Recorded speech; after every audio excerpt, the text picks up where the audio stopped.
Interesting, because like looking back over old pictures of myself, I feel like I can see now that like I've always been transgender and I've always been gender fluid and a gender fluid trans man, but it's just kind of like interesting to me like looking back over my older photos because like I some people it would make them maybe too dysphoric, and I understand that, but for me, it's like I'm looking at these photos, I'm like, how the hell did I wait so long to come out? And sure, I didn't wait as long to come out as like some people do. I know there are people, first of all, it's never too late to come out. It's never too late. If you realize that you are transgender and you realize that the gender that you are in your brain doesn't match your sex assigned at birth or the way you were raised as a child or the way you were brought up, like you can have that realization that your brain does not match that,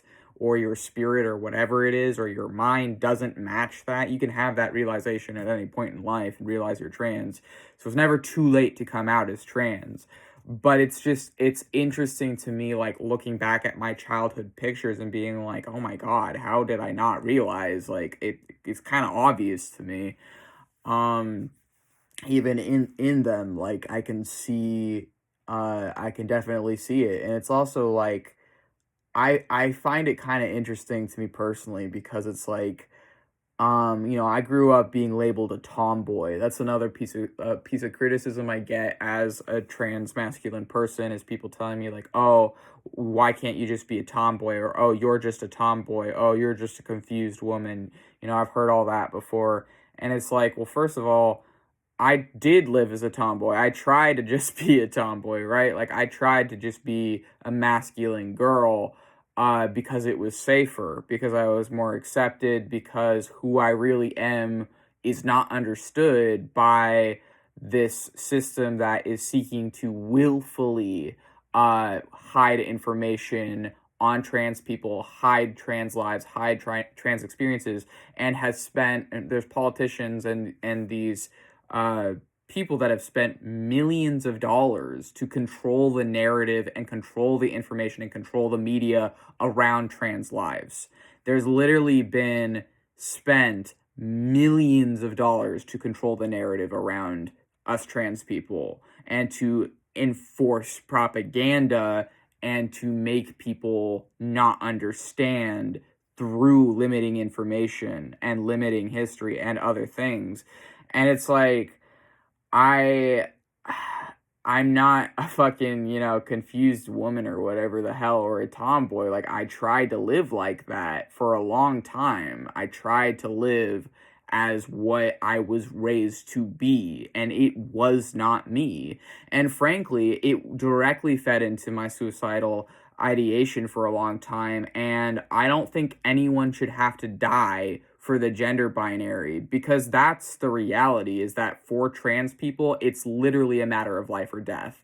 We're literally working against our brain to, like, if we want to live as how we're taught or raised, the gender that we're raised as. In order to do that, it's essentially like wearing drag. It's essentially like, well, but forced, not like a fun kind of drag where you're exploring self-expression on your own terms, safely, and just like maybe taking on a persona, not that kind of drag. But it's essentially like you're put into an outfit or a costume that maybe fits your starting out body, but doesn't fit your brain. It doesn't fit your mind.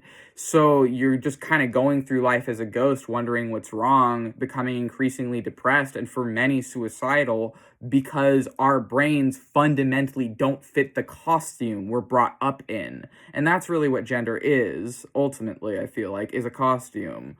And for some people, the one they're expected to perform and the one that they are expected to be in alignment to based on their like sex assigned at birth, they don't that isn't really who they are, essentially, and it's not who we are. And it's like we're so much happier just accepting ourselves as a gender fluid trans man, But the other thing is, like, even in my older pictures now of me from childhood, I can look back and be like, I've always been like this.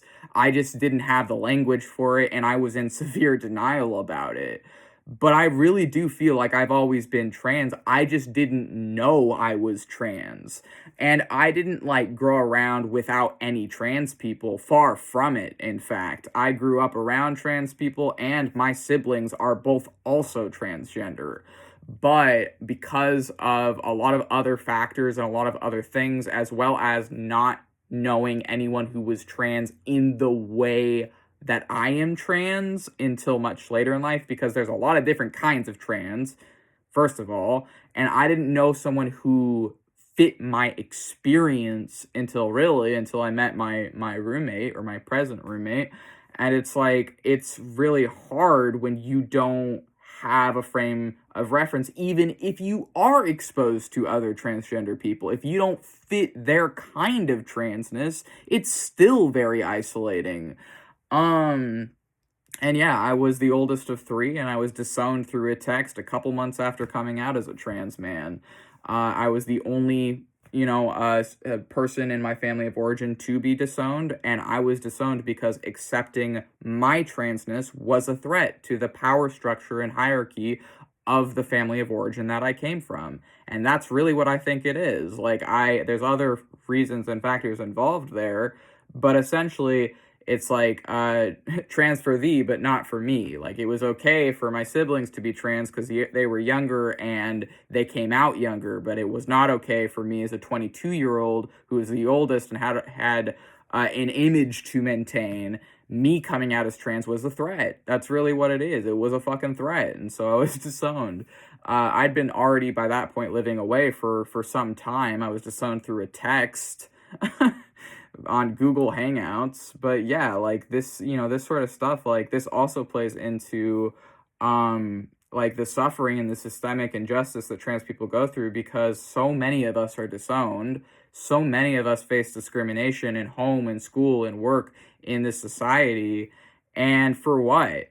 For a binary system that tells everyone that they have to be one or another thing, and that they have to just live in whatever they were assigned at birth, and that they just have to match whatever gender other people tell them to be as, simply so other people can control them. And here's the other thing. If I did continue to live as a woman, what would that be for? Because as far as I can tell, these same people that are like, oh, you're just a confused woman or whatever, their idea of a woman, or me being a woman, is purely, oh, you have a vagina, you have a womb, you should be property for men. You shouldn't be able to live as a man. You shouldn't be able to be equal to other men. If you have these features, then you should be our property and be our wife, so that we can have you give birth to more to a child that can grow up to be a worker and can grow up to be a battery for corporate America. That's essentially what these people, like, that's what they think a woman is. All they see a woman as